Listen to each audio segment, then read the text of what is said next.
enough of charging speed. When comparing this Inster to that of Kia Ray EV, clearly a winner. Did you guys notice that? It's not 12.3, but it's 10.25. In sport mode, Inster rather responds about 0.5 seconds faster, all the way up to 10 kilometers. Welcome to CarSceneKorea. I introduce newly released Genesis, Hyundai, and Kia cars. If you have not checked out my first impression, the first drive on this 2025 Hyundai Inster, please feel free to do so. I mean, that was my first drive indeed. But according to the stats, a lot of you guys actually watched for a very long time, which does not necessarily happen every day. So, well, first and foremost, big shout out. Thank you very much for loving my videos. Love you guys too. Also, in this video, today's video, it is my last day of test driving Hyundai Inster. Place your finger to make the necessary change on your navigation settings. So, it's super easy that way. And looking at the odometer, I actually have clocked 284 kilometers. Average consumption is 6.9 kilometers per kilowatt hour. That is putting together the good city drives and highway drive. So it might not be a fair game for Kia EV3, where it just had 6.0 kilometer per kilowatt hour with everything accumulated. And well, because 90% on the kilometer with the EV3 was on the freeway, which is not the case with this Casper Electric. And for the obvious reason, Casper Electric provided me crazy efficiency on city roads. And I actually saw the number go all the way up to 10 kilometers, 11 kilometers per kilowatt hour. The conditions are perfectly met, i.e. perfect weather, beautiful coasting and everything put together, and everything in between, right? I don't think I want to correct anything I've said on my first impression video, because essentially what I felt on the first impression, the drive, is what I felt throughout. I would be lying if I corrected myself completely different from what I first felt from the first video, right? That being said, in today's video, I want to go over things I have not mentioned in the first video for the obvious reason. Number one, because I did not drive the car for a long time. Number two, I did not drive the car for a long time. And I also do have a Korean review that I've done with my wife Duma coming up. And in that video, just like all the videos starring Duma, it has a lot of perspective from a beginner driver, a novice driver, if you will. And Duma also brought up and pointed out some of the aspects that I just could not notice because, well, I'm not a novice driver. So for Inster fans out there, do come back for that video. So that being said, there are 5 things I want to point out from this 2025 Hyundai Inster, aka Casper Electric for domestic Korean markets. Number 1 is this key. This key fob you guys are probably familiar with if you have the older Hyundai cars. And that's including my previously owned Hyundai Veloster N DCT model. I had that very key, except for that N logo on the back. That is not the latest key fob you get. It was with Ioniq 6 that first got that Hyundai logo emblem shaped key. The reason why I brought this up is because it's missing the remote controlling your vehicle, aka RSPA, Remote Smart Parking Assist. So you cannot pull the car in and out, nor can you automatically park your Inster using the key fob, unlike some of the latest EVs, let alone the internal combustion engine cars. I also had somebody asking me if there is not so much of a significant difference between the sport mode and normal. Well, let's test it out right now. Alright, that was sport mode. Leave it on the normal and hit it one more time. Let's go. Oh, so I did feel the difference immediately right away, but it's not so much about the power.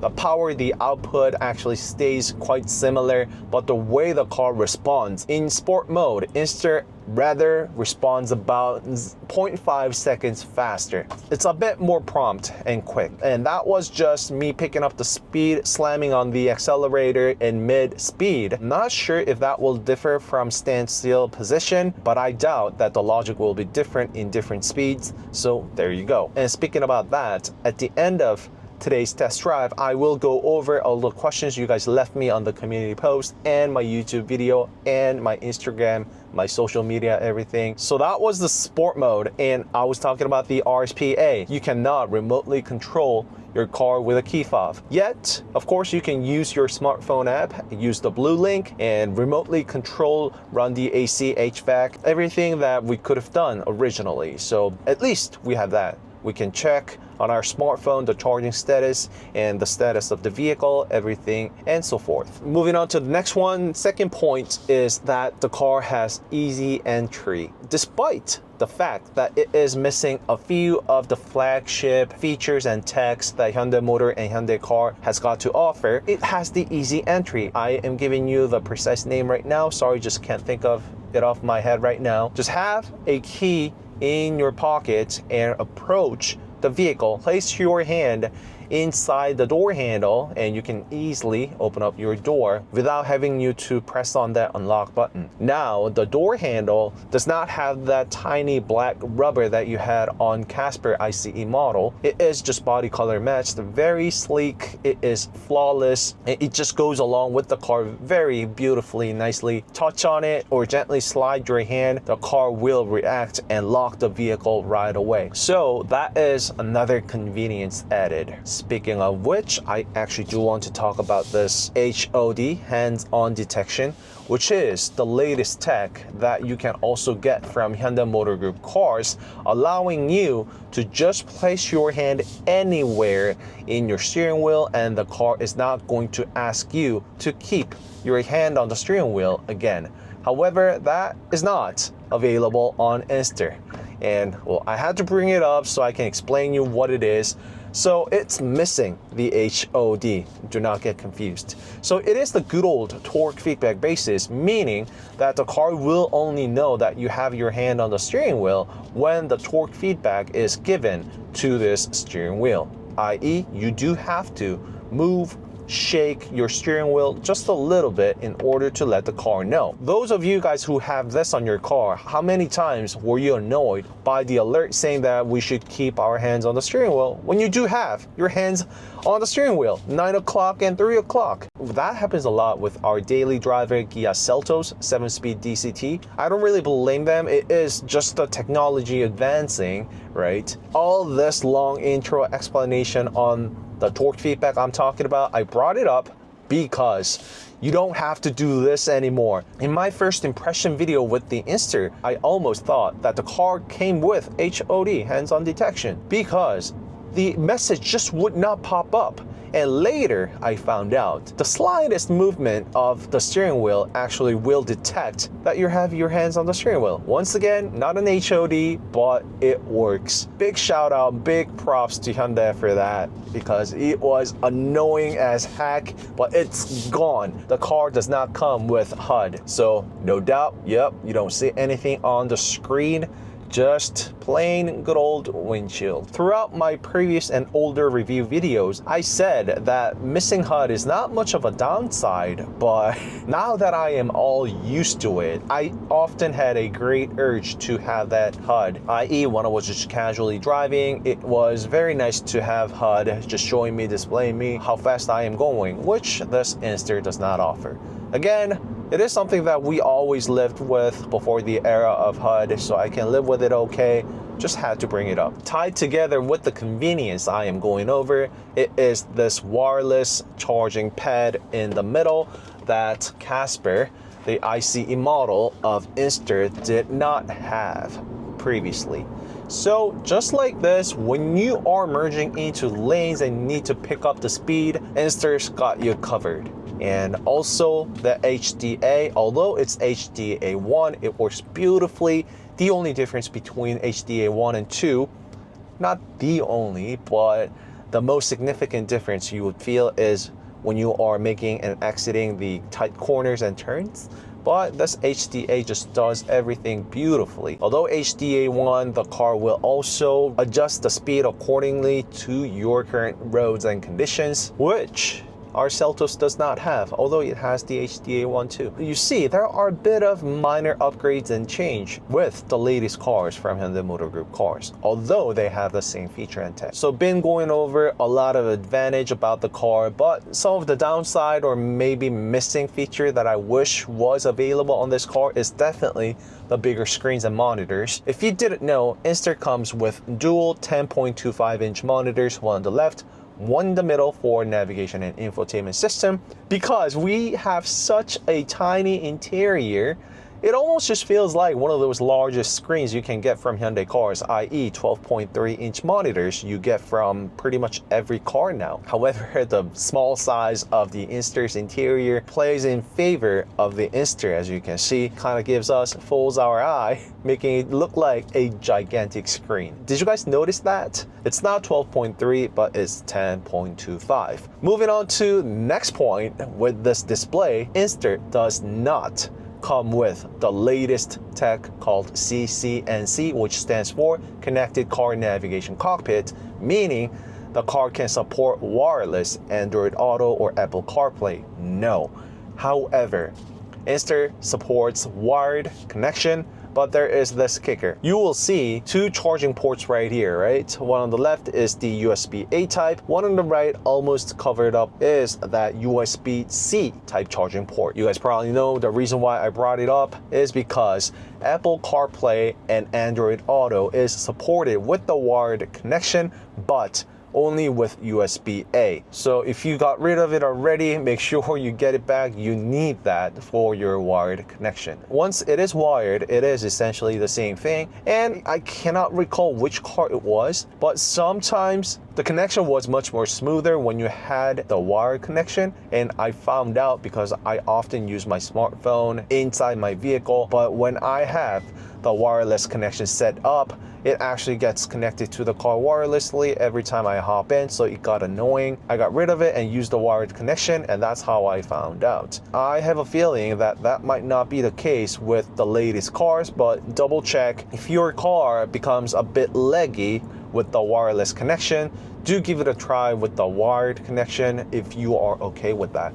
And well, the takeaway is that the phone gets charged up much more faster than it would on a wireless charging pad. And oh, there's the Ray EV just gently passing by. That is more like a direct competitor to this Inster, and that Ray EV unfortunately is only sold here in Korea for domestic market only. Once again, if you didn't get a good look of it, it is that car right there. That is the ICE model, but there is the EV version out of that one. However, when comparing this Inster to that of Kia Ray EV, this Inster is clearly a winner. So there are some of you guys making a comparison of this Inster to that of Kia EV3, but for starter, EV3 is made out of EGMP, Electric Global Modular Platform, which is the first EV dedicated platform from Hyundai Motor Group. So that platform alone, you guys know how important a chassis platform is out of a car, and that's not an exception for an EV.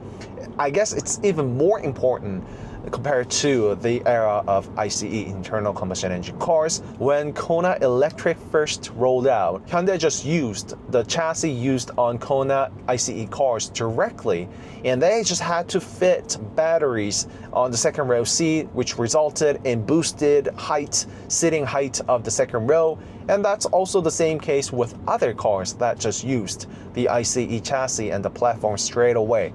So that alone actually sets apart a big difference between EV3 and Inster. But again, Kia Ray EV is more like a competitor for this Inster. And it is the case for people who are making the purchase on these two cars. They consider these two vehicles to be the competitors. That's also counting in the fact the size of the vehicles, including the footage right now.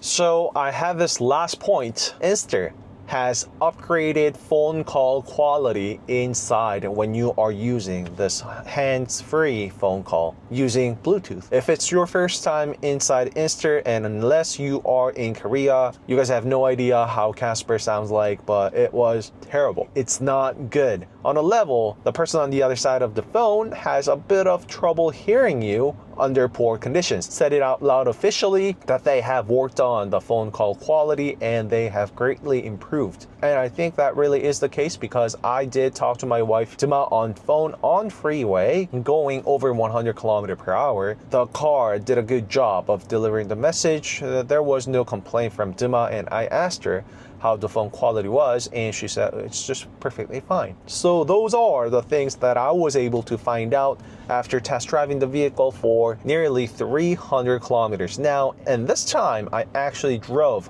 quite a lot on cities. Although I've been going to places, I've been driving quite a lot on cities. So let's check out the accumulated efficiency, and drum roll please. So right now, current trip, you guys have been watching it from the start, and I have 8.7 kilometers per kilowatt hour. It's not bad at all, right? So no doubt you can easily get 9, if not 10, if not above. Big props, a great commuter car. You're not going to be worrying too much about the driving distance if you got this car as your daily driver, city driver, and grocery getter. And also, as you guys saw, it can also do long distance drives no problem. And Inster also does have relatively fair enough of charging speed, which I am including right now, the footage, and show you what the performance was like. So look at that. Current trip, 8.7 kilometer, and after charging, 9.1 kilometer per kilowatt hour. And the cumulative efficiency is 6.9 kilometer per kilowatt hour for 294 kilometers of driving. I am impressed. And this is putting together the excessive tests I do with all of my cars. I'll tell you that I never ever get the suggested efficiency or fuel economy from the manufacturer's suggested figures. I never ever got that. The only car that came close was Tucson facelift hybrid. You see, the car under Korean standards has 315 kilometers of driving distance possible, but check this out. I have 92% of battery, but right now it's showing I can go 387 with the AC on, which I've been running 24/7 because it is just hot boiling summer here in Korea. And if I turn that off, it's going to go up to 397 kilometers. And when fully charged, I always saw a number beyond 400 kilometers. And this time it's mostly because I drove the car in cities and congested area like I am on right now. So once again, it's in Inster's favor compared to the tests I've been doing with Kia EV3, but well, it is what it is. So congratulations, Inster, a great performance. I cannot complain a thing about it. And I think now is a great time for us to jump into that Q&A. There was a question asking me about the turning radius, and I think the person asked the question because some of the EVs actually have a very poor turning radius, and I think that is the reason behind the question. And when I made the U-turn, Inster gave me a probable turning radius I would expect from this size vehicle. It did not swiftly make a U-turn, but you can easily do a U-turn, and the way I swiftly moved around in cities, the turning radius won't be an issue for you. I have a feeling the question is because in Europe and some of the cities and places, there are just tight places where every inch, every centimeter counts, and I don't think you're gonna have much of a problem with Inster. And you know, the car being, although it's very tiny compact car, it has the shape of an SUV after all, meaning you can just climb over some of the curves if you need. It is a rugged SUV after all. Thank you very much, all of you guys, spending the time to write me that question. I often get insights from the questions you guys give me. So let's move on to that. I'll go through questions one by one, and I'll meet you over there. Anything before I wrap up today's video? Oh, you guys noticed this? If you watched my first video, you guys know the reason why I folded the passenger seat. Well, because I can. And also it provides some of the good visibility out that window, right? I really wanted to take off the headrest on the second row seat, but well, it is what it is. How did you guys like the view? I think it already speaks and shows on the video already, but it really makes quite a lot of difference. We are, as a driver, so used to having this portion of our sight blocked by the seat, but that is completely, literally gone. And I get so much sense of space inside the vehicle, but a lot of visibility literally out that way. I think it's only a plus to your safety, and it is not automated. Everything here with regards to the seats, it's fully manual. That's including the tilt on the second row seat too. But thanks to that, you can fold the seat in a second, literally. All right, so tell me how you guys like this. Is this something that you will be doing when you're driving around? If you already have gotten your Inster and are watching this video, do give this a try. This is something that I never have ever felt and gotten before in other cars, because there's just so many cars that can do this. And that's also including the driver's seat too. All right, so let's move on to the Q&A. And if I don't get the chance to properly say goodbye, this is the moment. Thanks for watching CarSceneKorea. Don't forget to like and subscribe CarSceneKorea channel if you did. I will see you in the next video.